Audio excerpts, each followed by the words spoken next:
Hello, I'm Bernard Zyscovich, and I want to give you a little bit of history, if you don't mind, because I think it's relevant in this particular matter.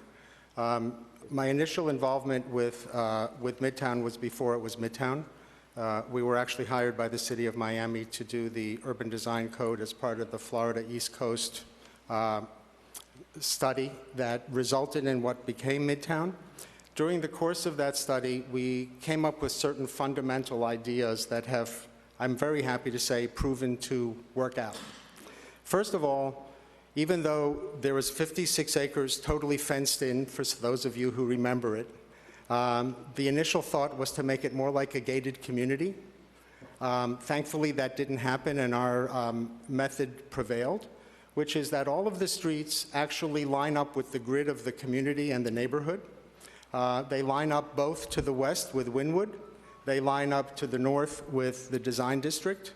And it was laid out specifically to enhance the catalyst and redevelopment opportunities of the overall neighborhood. This is very important because what's before you today is actually a text amendment which has very, very broad and very powerful implications.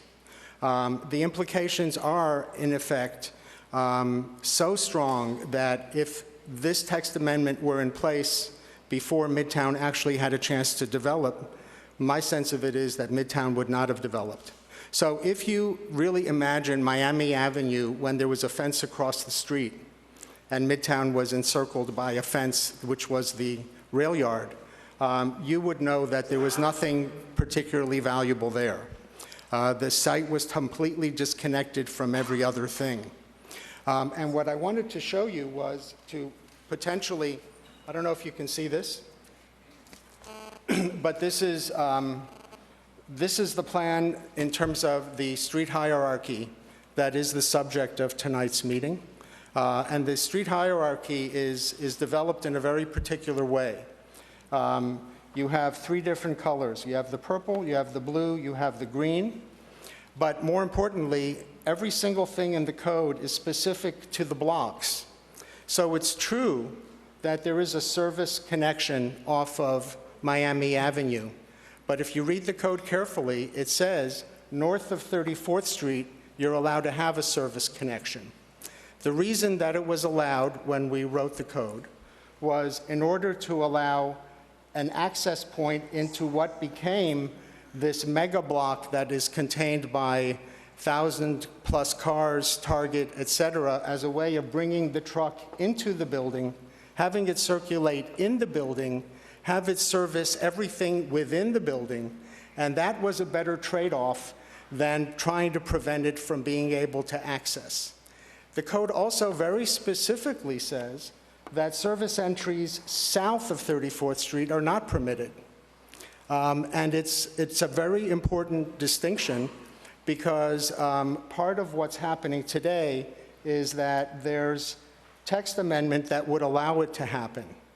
The other thing that's very important to understand is that as you go east-west with these streets, the streets are intended to be the place where vehicles actually service and enter the buildings, so that we maintain the integrity of Miami Avenue as a pedestrian street and the integrity of Midtown Boulevard as a pedestrian street. And if you go to these side streets today, you'll see that that's why the garage is placed across from this parcel. That's why the loading docks happen on the east-west streets, not on the north-south streets. So what does it really mean when you begin to look at why the zoning change? I mean, fundamentally, you can answer that in one simple question. This text amendment, if approved, will allow for a project to be approved without a public hearing. So to answer the question you asked the attorney, the entire SD 27 piece of the code is specific for one, and important for one really important reason. If you abide by all the rules and regulations of this code, you can get a Class 2 permit, which is administrative, no public meeting. If you ask for a variance to this code, it says very clearly that you need to go through the process called major use special permit, which requires a public hearing. So what might seem like an innocuous change to a street actually is an enabling of allowing for a project to move forward without any public hearing, when the intention of this code, the fundamental intention of this code in all of its specificity, is to ensure that projects that don't meet all the letters and requirements of this code have to go through a public hearing, because it means by intention they were not anticipated. So the reason I showed up here tonight is because I heard through the grapevine, because I'm not being paid by anyone, I heard through the grapevine that my name had come up in various public meetings, that people were saying that we didn't really think through the southern edge of this property, that it was kind of a leftover, that it wasn't really considered. And I want to tell you one thing. Every aspect of this code was considered, and I would be bragging if we still had an empty piece of dirt, but I feel validated by virtue of the fact that Midtown has become such an important and vibrant community, and I think a big part of that is the code. So let me take you through specifically what's in the amendment. The first thing is building functionality. 627.2.11. The words North Miami Avenue south of Northeast 34th Street are struck. What that means is it permits loading on North Miami Avenue. So by striking out the words, you're now permitting loading on Miami Avenue without any conversation about the impact that that might have. Secondary streets. It says diagrams and illustrations. The typical diagram and illustration shown for this roadway may be modified with the approval of the planning director in conjunction with the issuance of a Class 2 permit. Parentheses, Class 2 permit means no public meeting, no visible illustration that gives anyone access to having any comment about it. Affecting the height, the bulk, the location, the exterior configuration of any existing building or any new building. So you might as well take, wrong board. You might as well take this last block and everything that affects it, and you might as well throw the code in the garbage. So what you're saying, what you're saying then, so I'm going to try to make it simple for me. What you're saying is if we approve this without any type of plan, without any type of diagrams, they could put a Taj Mahal there and we would have really no say in it. That's what I'm saying. Okay. No, not necessarily. Just to clarify the record, and Madam Chair, we need to wrap this up on the presentation portion, but basically a Class 2 special permit based on 11,000 criteria goes through the planning department and all the different referrals, and you can't build Taj Mahal. And however, if anyone, and there's plenty of people here, is not satisfied with that, they can appeal it, because those types of decisions are sent to all homeowners associations in the area, and they're posted on the website, and there's plenty of notice on that. So I just wanted to clarify that for the record. Yes, but there's no public meeting, and a Class 2 allows, this is what this is saying, that the planning director can make that decision. That's my point. Next one, 31st and 32nd Streets, minimum 60-foot right-of-way. They're inserting the word minimum.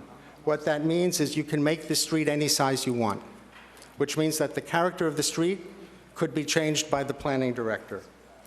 Guidelines, where actual parking is provided, 1 foot wide gutter should where parallel parking is provided. That means you can remove the parallel parking. That means that the cars that are parked on the street can now become more roadway. So now you have roadway next to sidewalk, which is not the character of Midtown. The whole point is that it's a pedestrian-friendly environment, and that gives this individual or the city the ability to do that just because they want to. Travel lanes have a minimum width of 10 feet. That's inserted. Why did they insert a minimum width of 10 feet? Because they want to add more travel lanes. It's not designed, 31st Street is not designed for 4 lanes, it's designed for 2 lanes. Medians, stone or concrete medians may be placed within the right-of-way, where appropriate, to provide a pedestrian refuge. for street crossings and optimize vehicular travel. They're going to need a refuge because that's what the street will become. In closing, I write these codes. I write them all over the country, just like others do. Typically, a text amendment is to correct text that has some kind of incidental impact where the language of the code might be confused or possibly need some amendment. I think you have to ask yourself this question: why are you changing the code through text amendment without seeing a project, without seeing a drawing? And the impact of it is not that it's a text amendment.